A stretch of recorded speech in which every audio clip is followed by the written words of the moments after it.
Gentlemen, step right up and lend an ear. The hour is upon us and the stage is set. The evening's program is ready to shine like a polished brass horn. Settle in, folks. Tonight's broadcast is about to begin. Now, before I do begin, I want to let everybody know that I am going to be taking next week off. I do want to let everybody know that ahead of time, just in case, if, you know, I don't mention anything.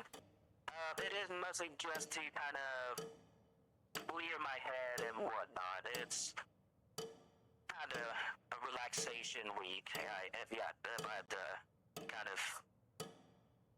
describe, it is a bit described. A bit difficult to kind of describe how I want to get into it without it revealing too much of my personal life. So I'm not gonna mention anymore. We're just gonna get right into it, and we are back with some more SCPs. Now, these SCPs are done a little differently this time. They are actually look more like a report than actual, you know, first encounters. I guess there's probably a few first encounters in them, but I don't really know. And I haven't heard of these, SCPs before, but we're just gonna get right into it. So first SCP is SCP-024, the Grand Contest. Object class, Euclid. Special containment procedures. SCP-024 cannot be relocated and is to remain at its original discovery site, a vast abandoned studio complex situated deep within redacted California, surrounded by Foundation-owned land and monitored by double perimeter security fence. Guard stations are staffed by rotating MTF units. I've never heard of that before, so sorry about that. Units trained in mimetic hazard. I don't know that word, I do apologize. Hazard recognition, psychological stabilization, and anti-entropy response protocols. No individual is to enter SCP-0-24 without direct authorization from Site Command Level 4 or higher. No individual with any history of compulsive behavior, gambling, addiction, or entertainment performance-related fixation is permitted entry under any circumstances. Then I guess I won't be the one going. I would not be permitted to go to this place, sadly. Any personnel selected for sanctioned entry must undergo psychological screening, signing a waiver acknowledging the high probability of permanent disappearance or anomalous disassembly. Tracking gameplays, biometric telemetry, and real-time feeds must be active at all times. No personnel belongings besides the Foundation-issued suits. Comms rigged and head-mounted camera may be taken inside. Following the incident, 024-A-119, no winning participant is to be allowed to exit without imminent quarantine and dissection. Remains are to be cataloged. Any prizes generated by SCP-0-24 are to be secured for anomalous materials study. Under no circumstances are unauthorized civilians allowed within the exterior perimeter. Anyone attempting to access the complex is to be detained.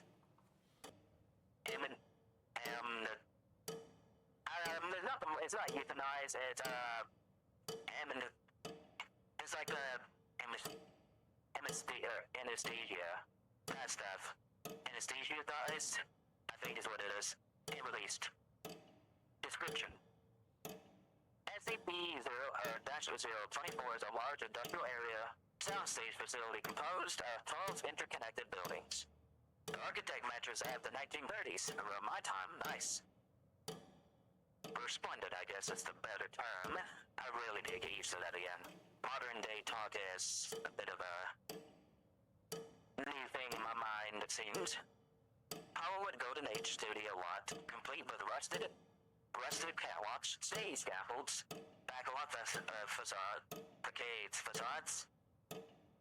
think it's facades. And front lighting grids. Despite appearing abandoned for decades, the interior remains fully powered by an unknown energy source. SCP-024 central anomaly activities when one or more humans enter Stage 7, a massive soundstage designed for live competition broadcasting. Oh, this sounds just right up my alley, it seems. Did the one choose this for me? No, never mind. Upon activation, the interior space expands in a manner inconsistent with the external measurements. The stage transforms into a labyrinth of multi-tiered rooms, obstacle courses, and theatrical sets, each designed to test a participant's physical, mental, emotional, and moral integrity. This sounds very up someone's alley that I know. The rules of the contest are always identical. Compete, entertain, survive, and give an audience a show they'll never forget. See, like I said, it sounds very, very familiar, which I think a lot of you out there know who I'm talking about. Failure during the challenge results in the immediate disappearance of the contestant. Telemetry reveals a rapid drop in all vitals at the moment of failure, followed by complete signal loss. No bodies have ever been recovered. The host usually comments cheerfully on the contestant's poor performance. Contestants who pass all challenges exit the far end of the stage into a backstage room where a grand prize materializes. These prizes range from cash, gold, and jewelries to almost biological graphs. Weird cybernet modifications or objects of unknown construction. Winning contestants invariably die within days due to anomalous prizes effects or are discovered to have been modified into non-human biological configurations. Weird and eerie, but cool at the same time. Discovery log 024-D. SCP-024 came to Foundation attention in 19 redacted when a missing persons case involving 6 amateur filmmakers led police to an abandoned studio. The only thing recovered from a single camcorder lying just inside Stage 7, the recording contained a message. If anyone finds this, don't play the game. Foundation personnel arriving on scene witnessed the stage spontaneous shift into contest mode. As an agent stepped through the threshold after an immediate extraction attempt, Stage 7 resealed itself, the agent was never recovered. SCP-024 was formally contained 3 days later. Experiment log -024-X. The controlled contest. Below is a condensed version of the sanctioned exploration involving D-9921, D-1453, and D-8110. Each wore head-mounted cameras, smartphones, vital monitors, and vocational trackers. Begin log. The 3D class enter Stage 7. The door slams shut behind them with enough force to shake dust loose from overhead rafters. Host. Welcome, contestants. It's a full house tonight, and let's put on a show. A loud canned applause track follows, echoing unnaturally as if the air itself were clapping. The interior expands, walls sliding apart like moving panels on a gigantic puzzle box. A bright spotlight snaps on overhead. Host. Your first challenge is simple. Run! The floor behind you is about to become, well, let's call it less friendly. The grinding metallic wall erupts behind them. The floor tiles liquefy into a pulsing grid of glowing molten orange squares. D-9921 screams and runs. The other two follow. The corridor elongates ahead of them like a stretching rubber band. Skip some. D-1453. This ain't natural. This ain't, he suddenly cuts off as the panel beneath him hardens, spikes erupting upward. He disappears beneath the stage in a burst of static interference. Host. Ooh, tough break. But don't worry, folks. Many more contestants where he came from. Like I said, this sounds very, very familiar. D-9921 and D-8110 reach a catwalk overlook. Spotlights swivel toward them. A second challenge appears, a A maze built from rotating walls painted with circuit stripes. Host. Remember, contestants, the audience loves a risk taker. The maze begins shifting rapidly, forcing the D class to sprint and sink. D81 Tim splits to the left quarter. D81 Tim's camera catches a glimpse of something moving between the walls, blonde skeletal hands reaching out, dragging him down silently. Host. Oh, a surprise twist. Bravo! D9921 emerges alone into a velvet-draped room lined with golden spotlights. Host. Final round, contestant. Just step through the door, your prize awaits. A carved wooden door swings open ahead. D9921 hesitates. The beam goes dark for 12 full seconds, and when visuals returned, he is standing in front of a table containing a small ornate box. He lifts the lid, and a golden heart, still bleeding, lies inside. Host. Congratulations! You're a winner! D9921 claps, screaming. His heartbeat spikes to triple speed. He clutches his chest, begging for help. And the price seizes with his ribcage through a rapid organic process reassembling as accelerated bone growth. Signal loss. First experiment results. E9921 survived long enough to exit SCP-0-024, but his vitals are unstable. He suffered from continuous cardiac spasms and involuntary muscle seizures. Autopsy shows the price grafted into his chest cavity, replacing his original heart entirely. The new organ was composed of unknown golden chitin alloy capable of autonomous construction and dependent of biological tissue. The organ pulsed actively for 16 hours after death. The incident report 024-A119. The audience. During the later exploration, NTF Beta 9 discovered a new chamber never before documented. A multi-row auditorium filled with thousands of indistinct humanoid silhouettes seated in complete stillness. They did not move, breathe, or respond to its stimuli. Each figure was perfectly motionless, and if carved from darkness itself. When Data 9's light swept across the auditorium, every figure simultaneously turned its head toward the team. The sound recorded was unified neck snap, crack, repeated by hundreds. When Data 9 attempted to retreat, door sealed, and a host's voice whispered over every speaker in the tone never previously heard. The audience is watching. Don't disappoint them. All 8 members vanished during the next challenge. Only their equipment was recovered, neatly folded on the stage with a note reading, "Thank you for the show." Addendum 024-N-interview with Dr. Helden, lead researcher. Interviewer Dr. Vess. Interviewed Dr. Helden. Date redacted, 20 redacted. Dr. Vess. You spent longer than anyone researching SCP-024. What do you think it was? Dr. Helden. It wants an audience. It wants performance. It wants emotions. Perhaps it wants stories, and stories need conflict, pain, and loss. Dr. Vess. Do you think it's sentient? Dr. Helden. I think it is hungry for attention, for fear, for spectacle. That voice we heard? That is it. That is a host. That's the SCP itself. Speaking in a way we can understand. It's been 1 decade for fresh contestants, and it never runs out of ideas for the next show. Dr. Vess. Are we feeding it by continuing tests? Dr. Helden. Yes. Dr. Vess. Then why allow more tests? Dr. Helden. Because containment requires understanding, and understanding requires participation. Exploration log 024-Y, the broadcast.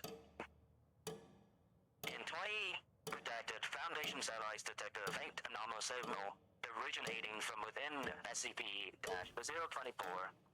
It was a television broadcast in full 1080p color, showing challenges previously run by the Foundation during controlled tests, complete with editing, commentary, laugh tracks, and dramatic music.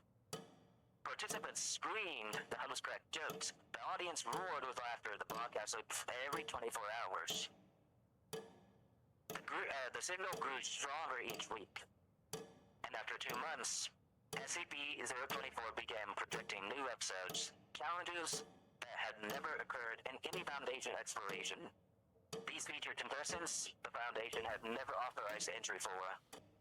Faces were blurred, voices distorted, but the environments were unmistakably part of the grand contest. The Foundation has confirmed at least one civilian disappearance aligned with the new episode's air date. Current assessment. SCP-024 appears increasingly active, expanding its reach beyond the confines of Stage 7. Its ability to broadcast content containing non-Foundation contestants suggests contests may no longer be limited to those who physically enter a structure. Research is ongoing into halting the broadcast, identifying contestants, and understanding the nature of the audience entities. Decommission attempts are prohibited. Closing statements. SCP-024 has become more unpredictable with each examination in response to attention, adapts to new observers, and weaponizes spectacles. The more the Foundation studies it, the more theatrical and challenges become. Containment remains stable for now. Now, that was the end of that report, and I have to say, I was curious of trying to do another, and I hope we can get through this second one. But because of how long that one took, I'm a little concerned. But we will still try. But my final thoughts on it is that was a very fascinating and very relatable, well, to some degree, relatable SCP.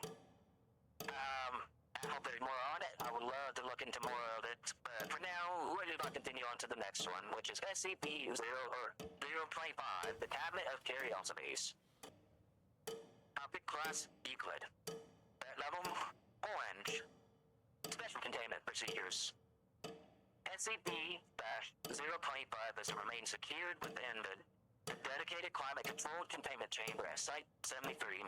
The chamber must be no less than 10 by 10 by 6, with reinforced fire retardant, wall plating, and a secondary vacuum lock entrance. Surveillance must be maintained at all times by 2 remotely operated cameras positioned to capture the interior and the front access doors of SCP-025. No personnel are permitted to enter SCP-025's chambers without explicit written authorization from the site director.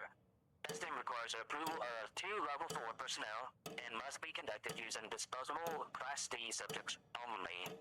Under no circumstances may Foundation personnel wear, handle, or directly interact with items from SCP-0-20 or 025 unless they remain behind a full-body hazardous material suit with a minimum of Class 3 of aberrations resistance.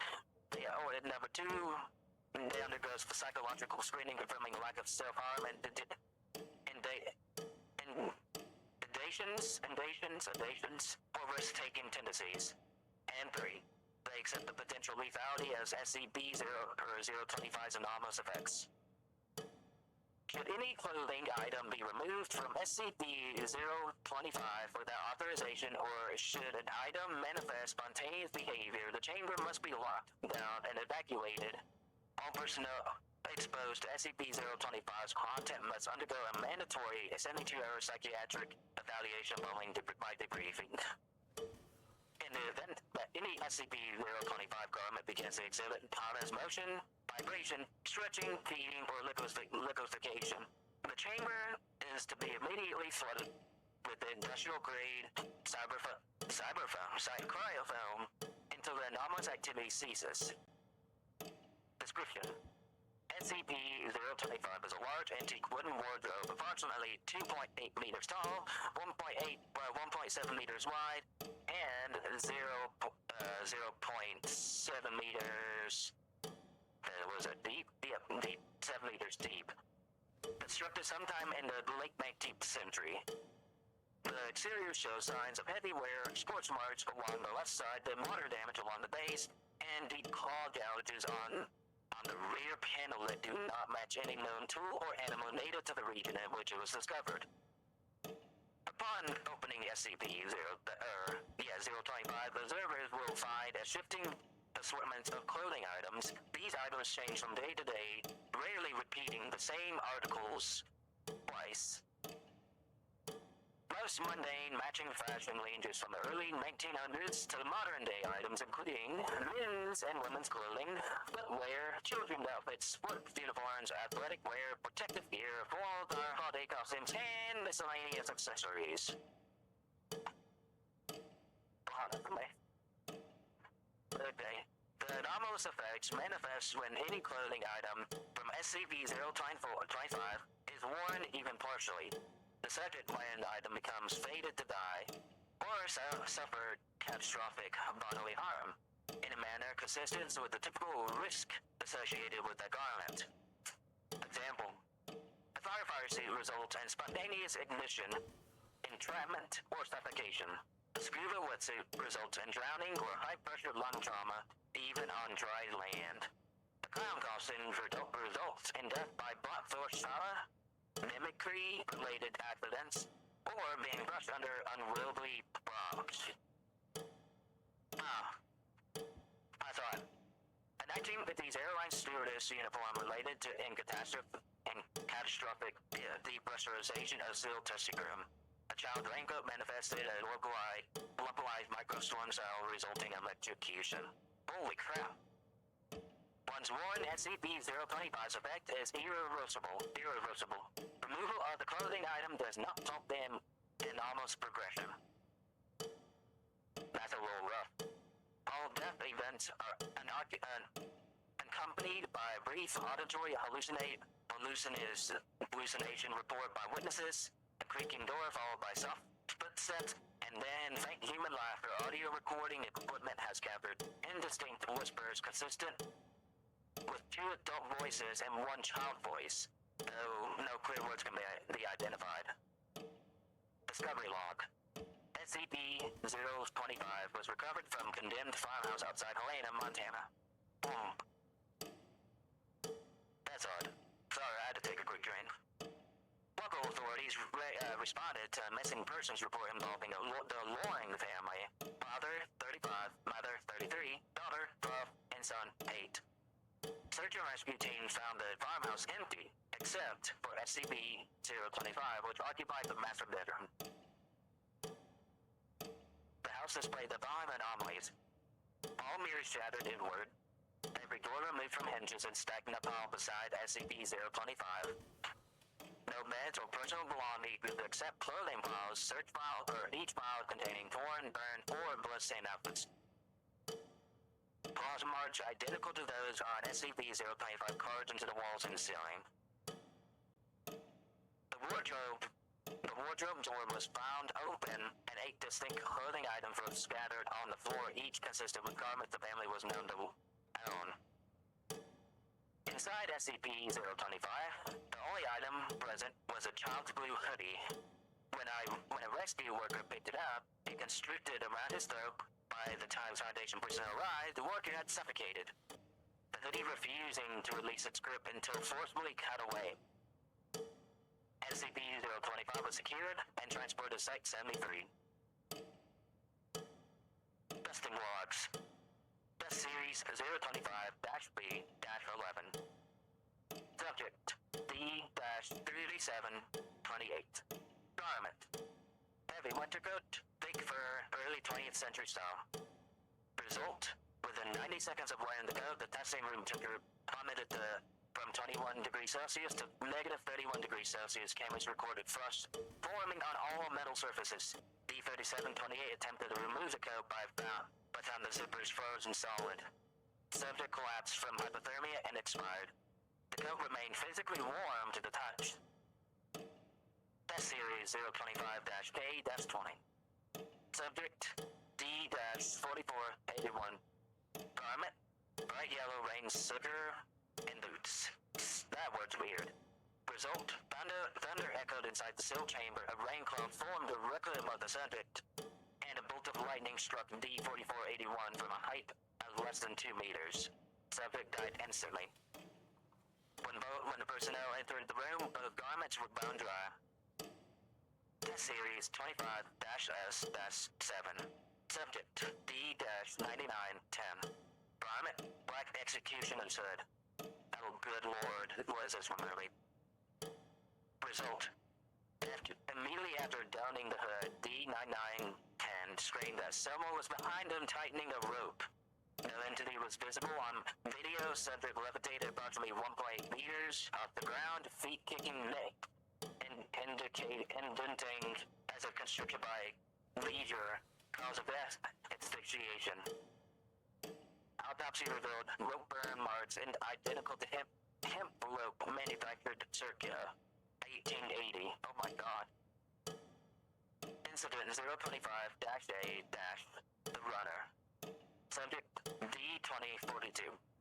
Garment, modern running outfit, neon athletic gear, track shoes.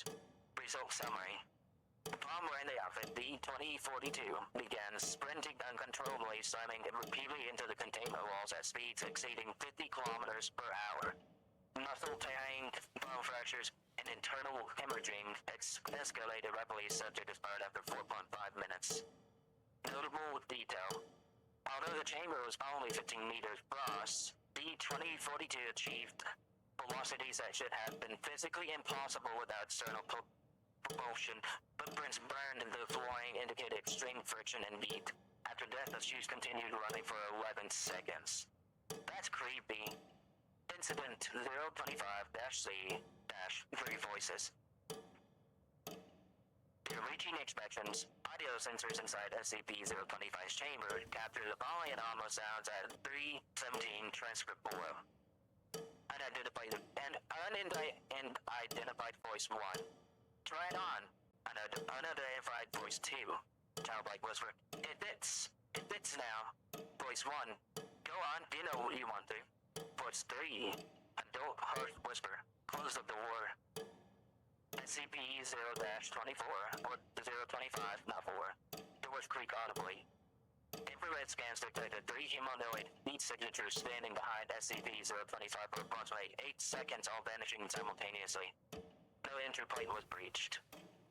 Psychological evaluation notes. Personnel exposed to SCP-025's interior for more than 8 minutes exhibit the following symptoms. Fixation on clothing items calling to them, intrusive thoughts involving self-endangerment, disassociation and mild but fog-like states, don't know if I said that right. Visual hallucinations are figures standing inside the wardrobe, dream patterns and centered around being dressed for the wrong occasion. 2 researchers demonstrate a compulsive behavior of attempting to put on garments but despite knowing the risk. Both were removed from duty. One researcher later stated it doesn't want to kill you, it wants to dress you. Killing is just part of that. Addendum 025-F-Fireman. During an unauthorized moment caused by a power outage, researchers had all approached SCP-025 to secure fallen garments he had brushed against. I wish I knew that word. The firefighter's jacket draped over the door. Within 3 minutes, he began coughing and complaining of smoke and inhalation. Oh my god, despite the chamber being clear, his skin reddened as if exposed to extreme heat. By the time an emergency team arrived, Hell's lungs had suffered flesh-boiled trauma consistent with steam exposure. SCP-025's jacket remained cool. Addendum 025-H-The Disappearing Outfits. SCP-025 occasionally empties itself entirely, leaving the interior bare for up to 12 hours. When this occurs, the chamber temperature rises by 5 to 10 degrees Celsius, and low-frequency vibrations are measurable across the floor.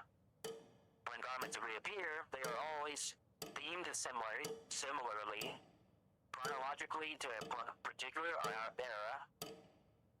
arranged neatly along the interior as if curated. Themes so far have included marine disasters, children's sleepovers, waiting to dire, carnival performers, medical staff, 1910s pandemic era, and uniforms of missing persons. Personnel are discouraged from speculating aloud on what theme SCP-025 is likely to produce next. Observations suggest a wardrobe may respond directly to spoken suggestions. Honestly, that's not too far-fetched. Exploration log .025-EX-unauthorized entry. On redacted 20 redacted D5782 entered SCP-025's containment room after bribing a junior guard. The guard claimed D5782 insisted someone inside was calling his name. Cameras showed D5782 opening the wardrobe and stepping inside. The door slammed shut behind him. The interior depth of SCP-025 should be 70 centimeters. However, thermal cameras showed D5782 continuing to walk forward. Footsteps outbanged as if it's down a long hallway. For approximately 18 seconds before all sound ceased, attempts to open SCP-025 were impossible for 4 hours. And when the doors finally opened, SCP-025 was empty except for a single item. A bloodstained white prison jumpsuit labeled 5782 folded neatly. D5782 has not been recovered. Closing statement. SCP-025 remains one of the most unpredictable and psychologically corrosive clothing-based anomalies currently cataloged. Every new item manifests and expands potential hazard range. The mechanism generating garments is unknown, and their origin is unknown. The 3 voices recorded remain unidentified. Current working theory suggests 025 is not wardrobe containing Kurt's clothing, but rather predatory intelligence that uses clothing as a medium to enact thematically appropriate death, ritual, or mimicry. Further testing remains suspended pending O5 review. End of SCP-025 file. And that is it for our SCPs for tonight. We actually have gone over our normal time frame, but I will say for my closing statements is that these 2 SCPs were quite interesting. I was not expecting as much from these 2, but they were quite interesting. I really enjoyed SCP-24, and I cannot wait to get more of it, if there is any more. Hopefully, if I have to, I'll try and find more on end and come back to it some other time, but since I am trying to go through a whole bunch of them, and I know there's a lot, I don't know how well that's gonna go. But anyways, my dear children, sorry, I'm tired. It's been a long day. So, dear ladies and gentlemen, our little spectacular draws to a close. We thank you kindly for lending your ear, your company, and your good spirits. Until we meet again on the airways, keep your chin up, your shoes shining, and your heart turned brighter days. Good night, folks. This has been a grand